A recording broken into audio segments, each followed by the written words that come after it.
On behalf of all assembled here today, I should now like to invite our newest alumnus, the Honorable Kevin Lynch, to address Convocation. Mr. Chancellor, Mr. President, members of the Senate and Board, distinguished faculty, honored guests, and most importantly, graduates, good morning.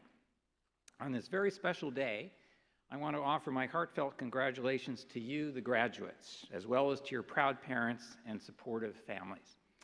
Now, my remarks today form part of an ancient graduation tradition where someone you do not know, from an era you cannot remember, offers advice that you will not heed, and I will not disappoint.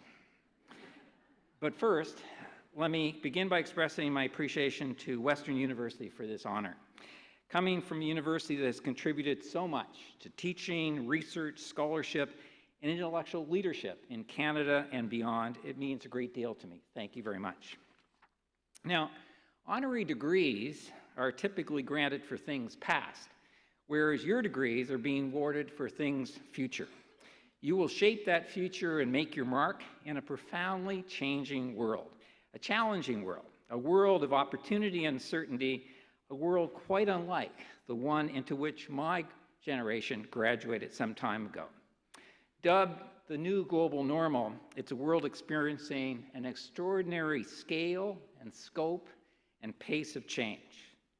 And the challenge and opportunity before you are not to find yourself, but to create yourselves into entrepreneurial, resilient, confident agents of change who are comfortable with transformation and innovation, see diversity as a resource and a strength, and want better for your community, your country, and the world. Now, how best to understand this new global normal and its meaning for all of us? Simply put, it's a unique intersection of four tectonic trends: globalization, disruptive innovation, digital communications, and aging demographics. And their impacts will be transformational, not incremental, whatever your career choice. And that will create much churn, but also great opportunity for you. Now, disruption is in the air, and we ignore it at our peril. Think of it. We now live and work in a hyper-connected global economy where commerce knows no borders, but borders still define countries. Global supply chains have completely redefined notions of the nationality of the goods we consume and produce. Competitors are now global, not local, transforming the market dynamics everywhere, here in London, across Canada, around the world. The fastest growing markets for exports are now in Asia, not in the United States or in Europe. China is now the second largest economy in the world and contributes a quarter of global demand growth, more than that of the United States. And perhaps most remarkably, Asia now has a new middle class, well over 1 billion strong, larger than the populations of North America and Europe combined, our traditional markets.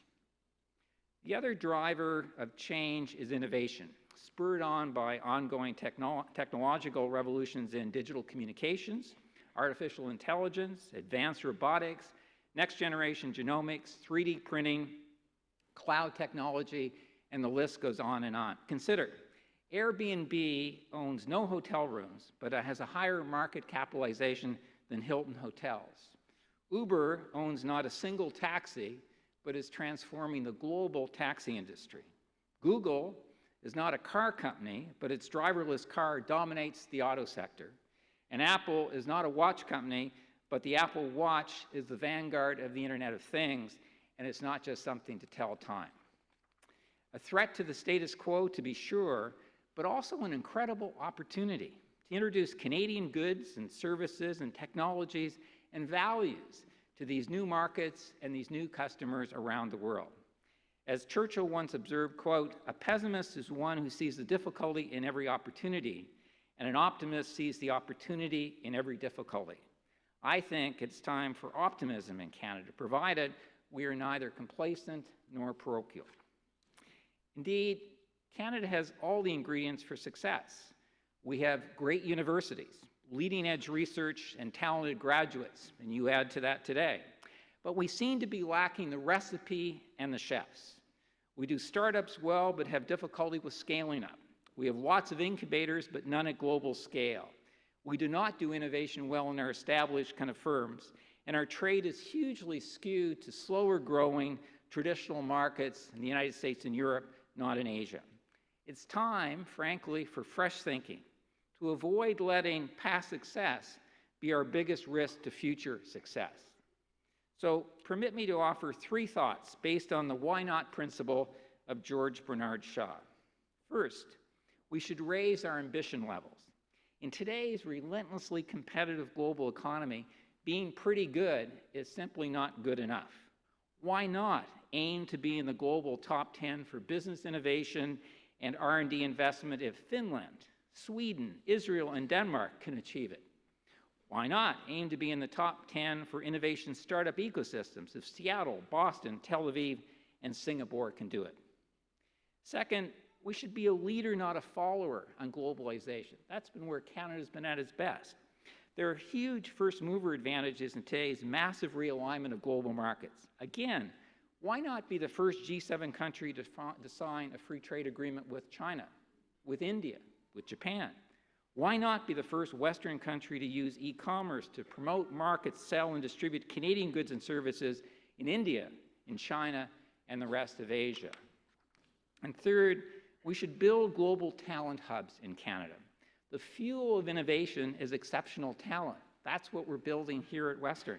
Why not establish global talent hubs that attract the very best and brightest from around the world? Why not facilitate this by creating a global talent visa that is guaranteed to be faster and clearer than the United States, building on the relative attractiveness of our diversity and our values in a very uncertain and troubled world? Why not indeed? And a focus on talent brings us full circle back to graduation. We do education well in Canada, and with your Western education, you are as well prepared and technically skilled as graduates from any institution in any other country.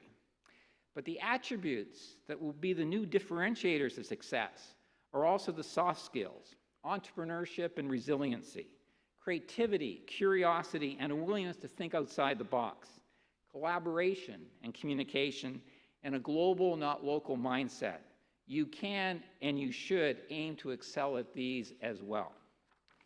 Adapting to the new global normal will force all of us to face some uncomfortable questions. Are our economies and societies sufficiently flexible to handle this pace and scale of change? Can we manage issues of public trust and social license in the face of such change? The straddling of hope and fear that Sheryl Sandberg of Facebook has put it so succinctly. Will disruptive innovation exacerbate job insecurity and income inequality? And do we have the institutions of collective leadership and dynamic institutions capable of navigating in this changing world, where success will be measured by more than corporate bottom lines, and countries that manage both the hope and the fear will adjust best? And I think Canada understands that. Now, how well we, but particularly you, the next generation of leaders who are graduating here today, answer these questions will shape our economy and, more importantly, our society far into the future. There is a stirring inscription in the Peace Tower of our Parliament buildings in Ottawa that reads, quote, "Without vision, the people perish," unquote. Vision matters to societies and individuals. Ambitious goals should be your aspiration, optimism should be your fuel, and values should be your anchor. And wherever you venture in your career journey, set out to make a difference. Thank you.